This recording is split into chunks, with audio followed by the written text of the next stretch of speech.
ನಮಸ್ಕಾರ ವೀಕ್ಷಕರೇ, ಇವತ್ತಿನ ವಿಡಿಯೋ ಬಂದು ಇನ್ಸ್ಟಾಗ್ರಾಮ್ ರಿಲೇಟೆಡ್ ವಿಡಿಯೋ ಆಗಿರುತ್ತೆ.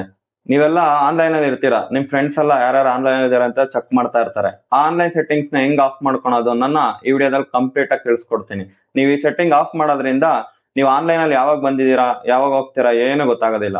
ಯಾರೆಲ್ಲ ಫಸ್ಟ್ ಟೈಮ್ ಈ ವಿಡಿಯೋ ನೋಡ್ತಾ ಇದ್ರೋ ಸಬ್ಸ್ಕ್ರೈಬ್ ಮಾಡ್ಕೊಳ್ಳಿ. ಇದೇ ರೀತಿ ಯೂಸ್ಫುಲ್ ಟಿಪ್ಸ್ ಮತ್ತೆ ಯೂಸ್ಫುಲ್ ವಿಡಿಯೋಸ್ ನ ಡೈಲಿ ಹಾಕ್ತಾ ಹೋಗ್ತೀನಿ. ಬನ್ನಿ ಮತ್ತೆ ವಿಡಿಯೋ ಸ್ಟಾರ್ಟ್ ಮಾಡೋಣ.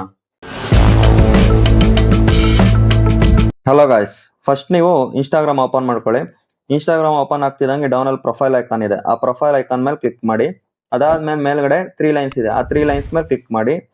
ಅದಾದ್ಮೇಲೆ ಈಗ ಓಪನ್ ಆಗುತ್ತಲ್ಲ, ಓಪನ್ ಆದ್ಮೇಲೆ ಡೌನ್ ಬನ್ನಿ. ಡೌನ್ ಬಂದ್ರೆ ಮೆಸೇಜಸ್ ಅಂಡ್ ಸ್ಟೋರಿ ರಿಪ್ಲೈಸ್ ಅಂತ ಆಪ್ಷನ್ ಇದೆ, ಅದ್ರ ಮೇಲೆ ಕ್ಲಿಕ್ ಮಾಡಿ. ಅದಾದ್ಮೇಲೆ ಸೆಕೆಂಡ್ ಕಾಲಮ್ ಅಲ್ಲಿ who can see your online ಅಂತಿದೆಯಲ್ಲ, ಶೋ ಆಕ್ಟಿವಿಟಿ ಸ್ಟೇಟಸ್ ಅಂತಿದೆಯಲ್ಲ, ಅದ್ರ ಮೇಲೆ ಕ್ಲಿಕ್ ಮಾಡಿ. ಅದನ್ನ ಕ್ಲಿಕ್ ಮಾಡಿದ್ಮೇಲೆ ಇದನ್ನ ಆಫ್ ಮಾಡಬೇಕು. ಇದನ್ನ ಆಫ್ ಮಾಡಿದ್ರೆ ಏನಾಗುತ್ತೆ, allow accounts you follow and anyone you message to see when you are last active or currently active on Instagram apps. ಅಂದ್ರೆ ಇದು ಆನ್ ಆಗಿತ್ತು ಅಂದ್ರೆ ನೀವು ಯಾವಾಗ ಇನ್ಸ್ಟಾಗ್ರಾಮ್ ಆಪಿಗೆ ಓಪನ್ ಮಾಡಿ ನೋಡ್ತಿರೋ ಅವಾಗ ಆನ್ಲೈನ್ ಸ್ಟೇಟಸ್ ತೋರಿಸುತ್ತೆ. ಆಮೇಲೆ ನೀವು ಅಕಸ್ಮಾತ್ ಕ್ಲೋಸ್ ಮಾಡಿ ಹೋಗಿದ್ರೆ ಎಷ್ಟು ಮಿನಿಟ್ಸ್ ಇಂದ ಹೋಗಿದ್ದೀರಾ ಅಂತ ತೋರಿಸುತ್ತೆ.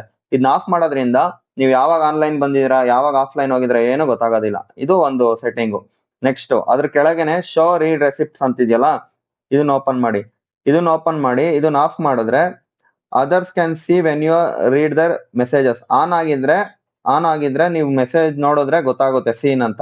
ಸೀನ್ ಇಂಡಿಕೇಟರ್ ಇದನ್ನ ಆಫ್ ಮಾಡಿದ್ರೆ ಸೀನ್ ಇಂಡಿಕೇಟರ್ ಬರೋದೇ ಇಲ್ಲ. ಅಂದ್ರೆ ಸೀನ್ ಅಂತ ಇನ್ಸ್ಟಾಗ್ರಾಮ್ ಅಲ್ಲಿ ಬರುತ್ತಲ್ಲ, ಅದು ಬರೋದೇ ಇಲ್ಲ. ಓಕೆನಾ? ಎರಡು ಸೆಟ್ಟಿಂಗ್ಸ್ ನಿಮ್ಗೆ ಇಷ್ಟ ಆಗಿದ್ರೆ ಈ ವಿಡಿಯೋಗೆ ಒಂದು ಲೈಕ್ ಮಾಡಿ, ಶೇರ್ ಮಾಡಿ, ಚಾನಲ್ನ ಸಬ್ಸ್ಕ್ರೈಬ್ ಆಗೋದು ಮರಿಲೇಬೇಡಿ. ಧನ್ಯವಾದಗಳು. ನಿಮ್ಗೆ ಇನ್ಸ್ಟಾಗ್ರಾಮ್ ಟ್ರಿಕ್ ಇಷ್ಟ ಆಗಿದ್ರೆ ಒಂದು ಲೈಕ್ ಮಾಡಿ, ಯೂಸ್ಫುಲ್ ಅಂತ ಅನ್ಸಿದ್ರೆ ನಿಮ್ ಫ್ರೆಂಡಿಗೆ ಕೂಡ ಶೇರ್ ಮಾಡಿ. ಧನ್ಯವಾದಗಳು.